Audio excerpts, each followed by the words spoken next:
Hello guys, నేనైతే బాలామృతంతో దోశలు చేసిన. అట్లు కూడా నచ్చలే, కానీ చాలా బాగుంది టేస్ట్.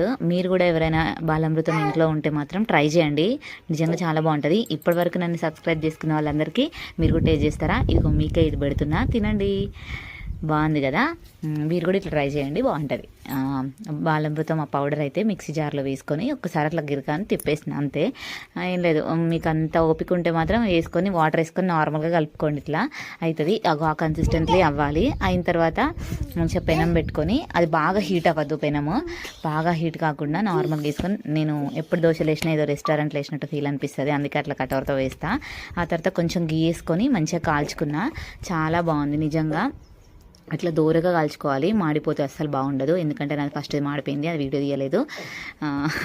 ఈ సెకండ్ది చాలా బాగుంది కదా, కలర్ కూడా. ఇక నేను అంతా చేస్తుంటే మా చిన్నోడు ఏదో ఒక కొత్త పని చేయాలని చెప్పి మంచిగా బియ్యం అయితే అన్ని బారబోసిండు. మీరు కూడా ట్రై చేయండి.